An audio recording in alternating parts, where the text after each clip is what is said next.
Hello everyone, welcome to Chelsea Sport Focus. But before we dive in, make sure to subscribe so you never miss a moment of breaking news.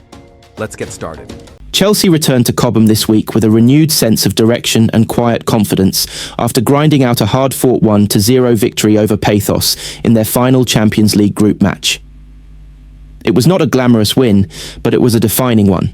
The result kept their European campaign alive and, just as importantly, injected belief into a squad that has often been judged more on potential than consistency.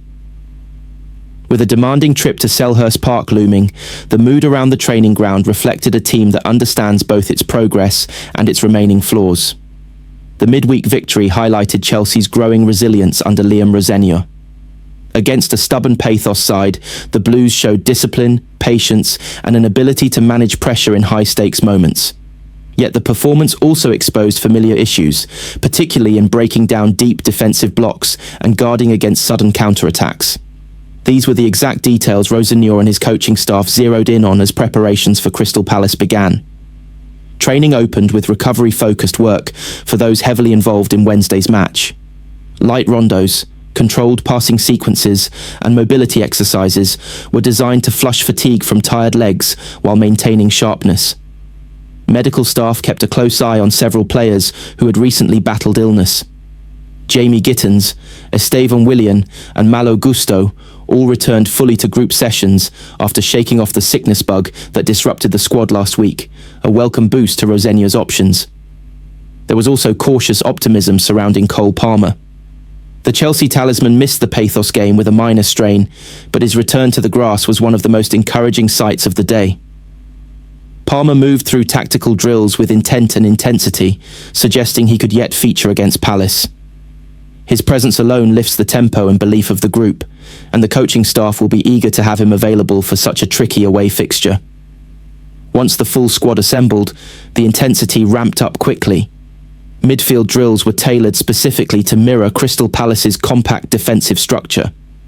Chelsea rehearsed rapid ball circulation, sharp positional rotations, and quick vertical progression to draw opponents out of shape. Enzo Fernandez and Andre Santos interchanged roles seamlessly, alternating between dictating play from deep and making aggressive forward runs.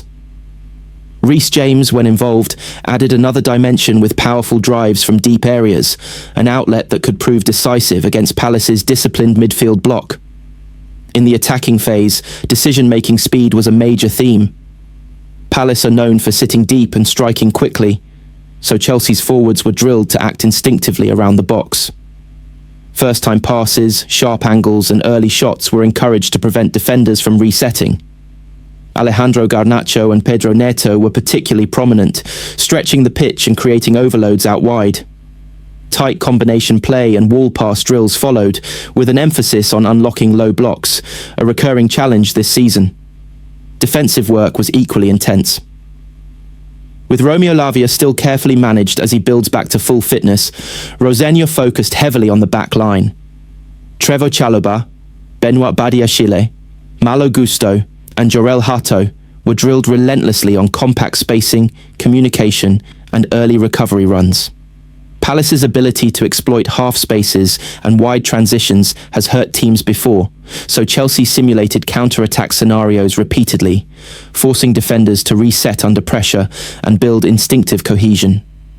Set-piece routines concluded the session, reflecting Rosenior's understanding that fine margins often decide London derbies. Both attacking and defensive situations were rehearsed with controlled aggression and clear roles, reinforcing accountability across the squad. The manager gathered the players afterward, reminding them that recent European and league performances are steps forward, not final destinations. Selhurst Park, he stressed, would demand resilience, tactical discipline, and belief. Yet even as Chelsea's on-pitch focus sharpens, off-pitch narratives continue to swirl, none louder than speculation surrounding Cole Palmer's future. Reports have suggested the England international does not fully enjoy life in London and could be tempted by a shock return to Manchester City should Pep Guardiola depart this summer. Palmar, a product of City's academy, left in 2023 seeking regular football and has since become Chelsea's most decisive player, winning the Conference League and Club World Cup while establishing himself as the team's creative heartbeat. Despite those achievements, whispers of homesickness persist. Born and raised near Manchester, Palmer is said to miss family and friends, and the idea of a reunion with Guardiola, or even a new City project under form. Fabrizio Romano has provided another revealing update on Chelsea's January plans, this time focusing on the club's efforts to address a growing concern at centre-back as injuries, form and squad balance continue to shape their thinking. Speaking about Chelsea's interest in Rennes defender Jeremy Jacquet, Romano made it clear that the situation is now firmly in the Blues' hands, with multiple options available as they decide their next move. Chelsea were initially expected to take a cautious approach this month, but circumstances have shifted. The need for defensive reinforcement has become more pressing, prompting the club to actively explore the market. According to Romano, Chelsea have drawn up a shortlist of 3 centre-backs, with Jacquet emerging as the priority target. Alongside him are Como's Jacobo Ramon and Bournemouth's experienced defender Marcos Senesi, each offering different profiles depending on how aggressive or conservative Chelsea choose to be. Jacquet's case is particularly interesting. The Rennes defender has impressed consistently in League One and at under 21 international level, catching Chelsea's attention with his composure, physical presence and ability to play out from the back. Negotiations have already taken place, and it is understood that Jacquet himself is open to the move, having agreed personal terms with Chelsea. That willingness from the player represents a major step forward, but the deal remains far from complete. The main obstacle is Rennes' valuation. The French club are holding firm on a reported £60 million asking price, a figure Chelsea have yet to meet or formally test with an opening bid. For now, Chelsea are weighing up whether to push forward, explore alternative structures such as a buy and loan back arrangement, or pivot to other solutions entirely. Romano's comment that it's on Chelsea to decide what to do next underlines that this is not a stalled negotiation, but a deliberate pause as the club evaluates its broader strategy. One factor influencing that decision is the presence of internal options already under Chelsea's control. Romano highlighted the possibility of recalling Aaron Anselmino or Mamadou Sarr, both of whom are currently gaining valuable experience away from Stamford Bridge.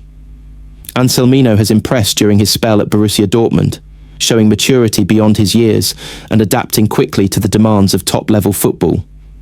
His performances have not gone unnoticed, and recalling him would be a cost-effective way to add depth without entering a complex negotiation. Mamadou Sarr presents a similarly compelling case.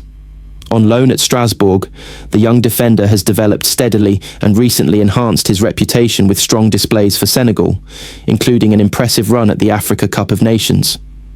Sarr also has familiarity with Chelsea head coach Liam Rosenior, having worked with him previously in France, which could ease his reintegration into the squad.